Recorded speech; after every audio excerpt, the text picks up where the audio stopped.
पिकाच्या उत्पादनात जर वाढ करायची असेल तर फुल सेटिंग करणं खूप गरजेचं आहे। फुल सेटिंगची अवस्था किंवा फुल अवस्था ही अतिशय नाजूक अवस्था आहे। या अवस्थेमध्ये तुम्हाला कोणतं कॉम्बिनेशन किंवा फवारणीमध्ये आपण कोणते खत घ्यायला पाहिजेत, कोणतं बुरशीनाशक घ्यायला पाहिजेत, त्याचबरोबर कोणतं टॉनिक घ्यायला पाहिजेत, कोणतं स्टिकर घ्यायला पाहिजेत, त्याचबरोबर कुठलं आळीनाशक घ्यायला पाहिजेत, या सर्व गोष्टीचं नॉलेज असणं गरजेचं आहे। जर या सर्व गोष्टीचं नॉलेज तुम्हाला असेल तर तुमच्या उत्पादनात डबलनं वाढ होत असते। मित्रांनो, आजचा व्हिडिओ हा फुल सेटिंग याविषयी आहे। यामध्ये आपण पाहणार आहोत की फुल सेटिंगच्या अवस्थेमध्ये टॉनिक कोणतं वापरायचं, विद्राव्य खत कोणतं वापरायचं, कोणत्या खताची मात्रा किती प्रमाणात दिल्यानंतर आपल्याला फुल सेटिंग योग्य होते, त्याचबरोबर याच्यामध्ये टॉनिक कुठल्या पद्धतीचं वापरायचं, त्या टॉनिकमध्ये कोणते कंटेनर घ्यायला पाहिजेत, त्याचबरोबर बुरशीनाशक आपल्याला पावडर फॉर्ममधलं वापरायचं का लिक्विड फॉर्ममधलं वापरायचं, किंवा फुल सेटिंगच्या अवस्थेमध्ये कोणतं बुरशीनाशक वापरायचं, याबद्दलचा हाचा व्हिडिओ आहे। त्यामुळं व्हिडिओ शेवटपर्यंत बघा। हा व्हिडिओ पाहिल्यावर तुम्हाला फुल सेटिंगच्या वेळी फवारणीमध्ये कोणते कॉम्बिनेशन ठेवावे हे बघण्याची गरज पडणार नाही। त्यामुळे हा व्हिडिओ शेवटपर्यंत बघा। चॅनल नवीन असाल तर चॅनलला सबस्क्राइब करायला विसरू नका। सर्वात पहिले आपण बघूया की खत कोणतं वापरायचं। बघा, आपल्याला फुल सेटिंगमध्ये फॉस्फरसची सर्वात जास्त गरज असते। जेवढा आपण फुल सेटिंगमध्ये फॉस्फरसचं प्रमाण जास्त देऊ तेवढं आपलं फुल सेट होण्यास त्याची मदत होत असते। आता फॉस्फरसचं प्रमाण जास्त असलेली कोणती विद्राव्य खते आहेत, जसं की 05234 असेल, त्यानंतर 134013 असेल, ही जे दोन विद्राव्य खतं आहेत या खताचा वापर आपण आपल्या फवारणीमध्ये करायला पाहिजेत। कारण फॉस्फरस आपण जर दिला तरच आपलं फुल सेट होणार आहे। त्यानंतर झिंक आणि बोरॉन हे दोन खतं अशी आहेत की झिंक आणि बोरॉनमुळे सेल डिव्हिजन होते, फुल सेटिंग होण्यास मदत होते। आणि झिंक आणि बोरॉनचं कॉम्बिनेशन जर आपण आपल्या फवारणीमध्ये घेतलं तर एकही फुल ड्रॉप होत नाही आणि फुलाची सेटिंग योग्य पद्धतीने होत असते। त्याचबरोबर आपल्याला फुल सेटिंगच्या अवस्थेमध्ये पिकाला फेरस देणं गरजेचं असते। तुम्ही जमिनीमधून दिला तर अतिउत्तम, जर जमिनीमधून आपण फेरस दिला तर जमिनीमध्ये असलेलं फॉस्फरस उचलण्यासाठी आपल्या फेरस मदत करत असतो। म्हणजे जेवढं तुम्ही फेरस दिला तेवढं फॉस्फरस पिकाला जास्त उपलब्ध होते आणि या अवस्थेमध्ये फॉस्फरसची गरज सर्वात जास्त असते। त्यामुळे जमिनीतून आपण अशा अवस्थेमध्ये फेरस द्यायला पाहिजेत। त्याचबरोबर मुळांची वाढ सुद्धा होणं गरजेचं आहे।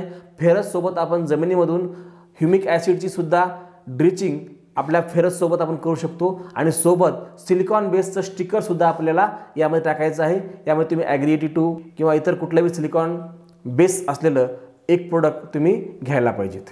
यानंतर दुसरा मुद्दा आहे की टॉनिक कुठले वापरायला पाहिजेत। बघा, टॉनिक वापरताना फुल सेटिंगमध्ये जर टॉनिक चुकलं तर फुल ड्रॉप होण्याची शक्यता दाट असते। त्यामुळं फुल सेटिंगमध्ये कुठल्याही म्हणजे मार्केटमधल्या वेगवेगळ्या टॉनिकचा वापर न करता आपल्याला पाहिजे 4-5 घटक, तेच घटक आपल्या टॉनिकमध्ये असले पाहिजेत आणि त्याच टॉनिकचा आपण वापर केला पाहिजे। त्यामध्ये पहिला घटक आहे, अतिशय महत्त्वाचा आहे, तो म्हणजे ॲमिनो ॲसिड। बघा, ॲमिनो ॲसिडचा रोल आहे की आपल्या फुलाला सेट करण्याचं काम करते आणि फुलाचं रूपांतर फळामध्ये करतं। जर फूल नसेल, बड असतील, बारीक कळी असेल तर कळीचं रूपांतर ते फुलामध्ये करत असतं। त्यामुळं आपल्या टॉनिकमध्ये ॲमिनो ॲसिड हे फुल अवस्थेमध्ये गेलंच पाहिजेत। त्यानंतर दुसरा आहे प्रोटीन। प्रोटीनसुद्धा आपल्या फुलाला सेट करण्यामध्ये अतिशय महत्त्वाची भूमिका बजावत असतं। त्यानंतर सीवीड एक्स्ट्रॅक्ट हे सुद्धा फुल सेटिंगसाठी खूप महत्त्वाचं आहे। नायट्रोबेन्झिन सुद्धा आपल्याला या टॉनिकमध्ये असणं गरजेचं आहे किंवा नायट्रोबेन्झिनच्या स्वरूपात जे बी टॉनिक आपल्या मार्केटमध्ये आहेत ते टॉनिक तुम्ही वापरायला पाहिजेत। त्याचबरोबर ॲमिनो ॲसिडचा बेस हा 30 ते 60% त्या टॉनिकमध्ये असावा, हे पण बघून घ्या। कारण जास्तीत जास्त ॲमिनो ॲसिड ज्या टॉनिकमध्ये आहेत तेच टॉनिक आपल्या फुल सेटिंगसाठी अतिशय महत्त्वाची मदत करत असते। यानंतर बुरशीनाशक कोणते वापरावे। मित्रांनो, या अवस्थेमध्ये आपल्या कळीला बुरशीपासून दूर ठेवण्यासाठी किंवा जे झाडावर बड लागतात ते बड गळ होऊ नये म्हणून आपल्याला बुरशीनाशक चांगले वापरायला पाहिजेत। यामध्ये आपल्याला टिल्ट सारखे किंवा रोकोसारखे, त्यानंतर स्कोरसारखे कॉन्टॅक्ट प्लस सिस्टमिक फंगिसाइड आपण वापरायला पाहिजेत। यामध्ये शक्यतोवर रोको जर सोडलं तर बाकीचे पावडर फॉर्ममधले बुरशीनाशक आपल्याला फुल अवस्थेमध्ये मारायचे नाही, कारण यामुळे फुल ड्रॉपिंग होते किंवा फुल झड होण्याची शक्यता असते। त्यामुळे पावडर फॉर्ममधलं कुठलंही बुरशीनाशक फुल अवस्थेमध्ये मारू नये। यानंतर आईनाशक कोणते वापरायचे। मित्रांनो, फुल अवस्था ही अतिशय नाजूक अवस्था आहे। या अवस्थेमध्ये आपल्याला परागीकरण होणं गरजेचं आहे। त्यासाठी हिरवे ट्रायंगल असलेलेच अळीनाशक आपण वापरायला पाहिजेत।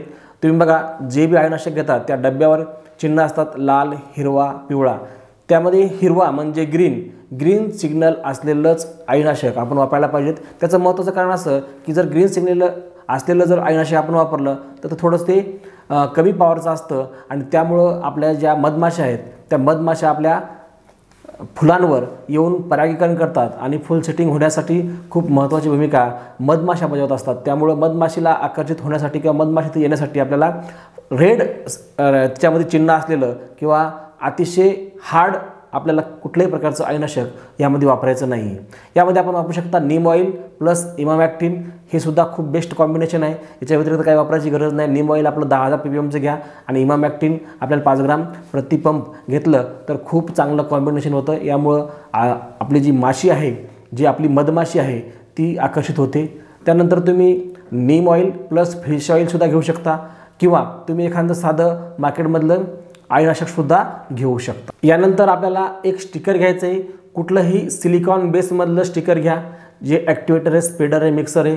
तुम्ही ॲग्री82 घेऊ शकता, अपसाईटी घेऊ शकता किंवा अनेक चांगल्या कंपन्याचे जे स्टिकर आहेत ते जे काही सिलिकॉन बेसमध्ये आहेत ते घ्या, मार्केटमधले साधे स्टिकर घेऊ नका।